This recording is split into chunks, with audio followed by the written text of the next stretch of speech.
Hello guys, welcome to this video. In this video, I'll be highlighting the top 3 tips and tricks you need to start using in Photoshop that will save a lot of your time. So let's get into the first tip. So the first tip is an easy way to select colors from anywhere. So let's get into the tip.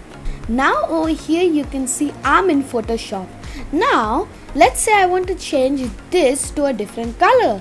So if I just minimize this window like this, you can see I have a color palette over here. Now if I want to change this color to this, how would I do that? You'd save this image, you'd add it here. That takes way too long, right?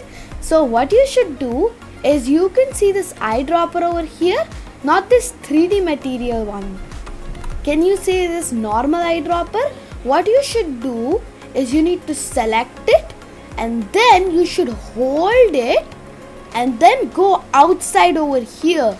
Then it will sample the colors from here. You can see now the color is changing. Now if I select something like red, you can see it didn't change. But over here you can see it has changed to that red, right? That is so cool, right? Yeah, this is a really easy way to pick colors from anywhere. Now, the second tip is a way to warp text easily. Let me show you the tip. Now over here you can see I have a text that says coding. Now let's say I want to warp it.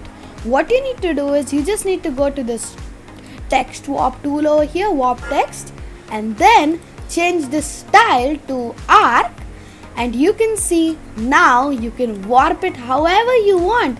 You can see it's changing over here. Yeah, if I zoom in, yeah, you can see it's changing. That is so cool, right? You can distort it however you want. Super cool, right? The third and final tip is about creating a smart object. Let me show you.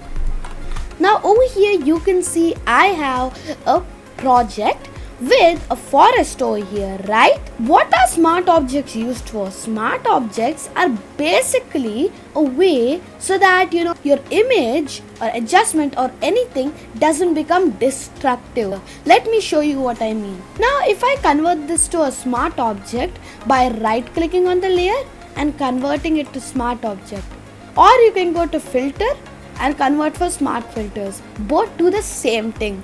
Now if we go to blur and Gaussian blur, now if we click OK, you can see that there is Gaussian blur over here under the layer. Now if I click on it again, I can change it to whatever else you want. So basically smart filters are just way better than normal layers. Okay, so that's all the tips that I have covered for Photoshop today. And if you liked any of these tips, make sure to subscribe, like and comment if you liked them.